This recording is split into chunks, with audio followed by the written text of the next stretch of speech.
Hey guys, Steinixos here. So today we'll be talking about the Mera Mera devil fruit. Specifically, we'll be talking about what a fully mastered and unrestricted Mera Mera could look like. Now, as you all probably already know, the Mera Mera is the Flame Logia type devil fruit. And thus what this means is that upon consumption of this devil fruit, it turns a user into a flame human who can literally turn their body into flames, and the user has full control over the element of fire. Now even just this base level ability to literally become fire itself already makes the user invulnerable to most normal physical attacks. And it also solves a major problem that many normal fire users have, where their body can't withstand their flames. We see this for example with Escanor from 7 Deadly Sins, who died because his body couldn't withstand his power. This is also seen with Endeavor from My Hero Academia, whose body overheats and slows down if he uses his stronger fire attacks too much. And yet again it is seen with Mereleona from Black Clover, who, if she uses her Hellfire Incarnate too long, parts of her body begin to lose their shape and disappear because her body becomes too much like mana. Like a Logia who is literally fire just does not have to worry about this at all. So even at base level, the Logia Flame fruit already provides an unimaginable benefit. So given this, what could a fully mastered and unrestricted Flame fruit look like? Well, let us start off by exploring the most basic attribute of fire, that is, its temperature. Now weirdly enough, the control of the temperature of the flames produced by the Mera Mera fruit has never really been explored in any clear-cut way in the One Piece story so far. The closest thing related to this that we've seen is in Ace's story, where Ace had to control his flame output to propel his boat without destroying it, as well as with the arbitrary restriction placed on the Mera Mera, where it was shown to be inferior to the Magma Devil Fruit. However, with a fully mastered and unrestricted Mera Mera we'd expect the user to have full control over the temperature of their flames. This would lead them to be able to produce flames that are as hot as the sun, as we've seen with Yamamoto from Bleach. Or, when taken to the most extreme level, it could even reach or exceed Planck's temperature, which is the theoretically hottest possible temperature that can be achieved before the physical laws of our universe starts to break down. Now, no one knows what actually happens at Planck's temperature, but as we've seen with the Human Torch, upon reaching this temperature, a flame user may even be able to rupture the multiverse. So as you can see, with even just temperature control, things can get pretty extreme. Now, another fundamental property of fire is what can it burn. And yes, as we have already explored, as the temperature of fire increases, so too does its ability to incinerate physical things. However, we are discussing absolute mastery here, and in fiction, we know that fire is also able to operate beyond just these normal principles.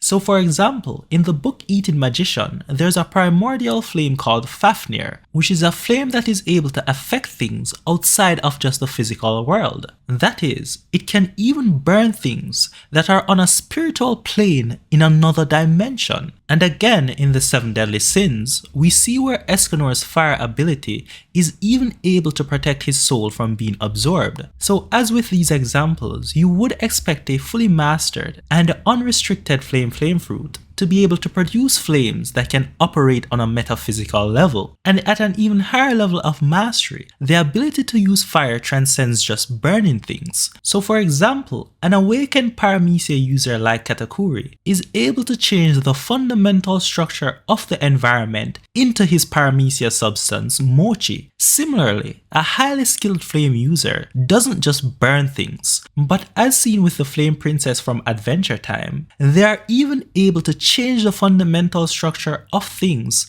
into fire itself. Then of course, we know that another basic principle of fire is that it isn't always just red, but rather, fire exists in a variety of colors. And thus the Flame fruit, which remember, grants the user dominion over the general thing known as fire, should thus grant the user access to all of these different types of flames. And I mean, just think about it, even Sanji, who does not have the Flame fruit, or any devil fruit for that matter, was able to unlock and control blue flames. So obviously, the devil fruit whose entire basis is the control of fire should be able to do this too. Now fortunately, even at base level, it does seem as if the flame fruit grants the user control over different flame types, given that we've seen Ace use a greenish colored flame firefly attack. However, you'll note that this green flame attack did not have any special attributes. But remember, this is fiction we are talking about. And in fiction, the different flame colors can have special attributes. So you would expect a fully mastered and unrestricted flame fruit user to have control over not only flames of different colors, but also for these flames of different colors to have special attributes. So for example, we know that Marco, who ate the Phoenix devil fruit, has blue colored Phoenix flames, which has the special property of the fact that this flame does not burn, but rather it is able to heal those who it comes in contact with, as well as it can nullify normal flames. And probably its most impressive special attribute is the fact that these blue Phoenix flames can regenerate the user's true body from basically any wound it receives. Thus a flame Logia who masters this form of fire would solve the problem that normal Logias have, that they cannot regenerate their true body. Thus our unrestricted flame user would have an elemental body that is invulnerable to almost any normal attack, and a true body that can regenerate from any wound. And by the way, from a thematic perspective, if the flame fruit was unrestricted in the main story, this blue Phoenix flame is the special flame that made the most sense for Ace to unlock first, given that he was a commander on Whitebeard's ship with Marco, who he routinely trained with. Now another flame type that is usually brought up in fiction is the black flame, such as Amaterasu from Naruto. And as with Amaterasu, the special attribute of black flames is typically that this is a flame type that is inextinguishable without some very special method or requirements. And across fiction, another common name for black flames is usually hell or purgatory fire, as it is often related to hell. So given that we know that Brook is just randomly granted ice powers by supposedly calling forth the chill of the underworld, from a thematic perspective, it thus would not even be out of place for the flame user to gain access to black flames from the fire-related circle of hell. And then you have other flame types such as Kimiwon's purple flame, which grows stronger by consuming the opponent's emotions such as fear, and the user can also choose who or what the flame actually burns. Now we won't go over all flame types, but by now you should get the point. A fully mastered and unrestricted flame user should control all of these flame types. However, regardless of how hot your fire is, or what it can burn, or what special attribute the flame has, the flame fruit can't be considered fully mastered unless the user is able to use its flame powers in some very creative ways. So at base level, we already see where the flame fruit allows the user to form flame creatures or avatars, such as the flame dragons that Ace used against Whitebeard, as well as even solidify their flames into tangible constructs, such as the solid flame spears Ace used against Blackbeard. So even at a base level, the creation of any other constructs, such as flame swords or flame-based appendages like flame arms, should all be within the purview of the flame fruit. However, at higher levels of mastery, you would expect the flame user to be able to create flame beings that can exist and operate independent of themselves. This is probably conceptualized easiest in the case of Big Mom's flame homie Prometheus. And again, though not yet confirmed to be a Logia, we see where Prince Gruss, the user of the clay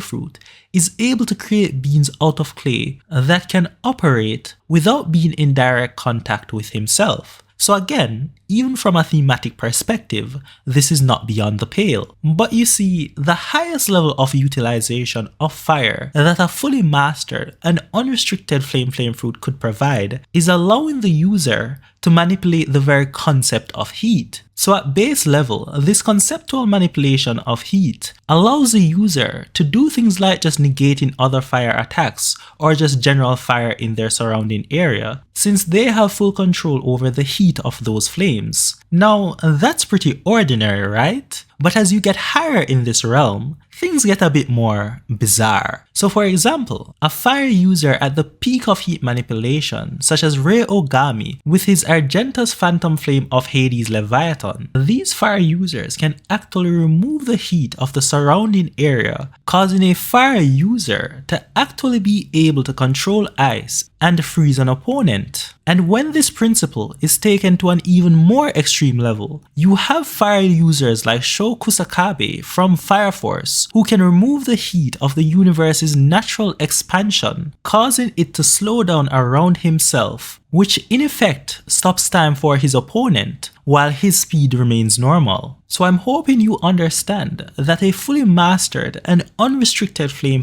fruit does go pretty crazy, and I mean we could just go on forever here. For example, I didn't even mention the fact that even at base, a flame user should be able to pick up the thermal radiation that a body gives off and thus combine this effect with their observation haki to get better perception, similar to how the lightning user Inel is confirmed to be able to pick up electric signals in the air and combine this with his observation haki to increase its range and also hear what people are actually saying. However, I'm thinking that you've probably gotten the point by now. But anyway, that's the video guys. You can let me know what you thought about it in the comment section down below, and don't forget to like and subscribe if you liked the video. But anyway, see you guys next time.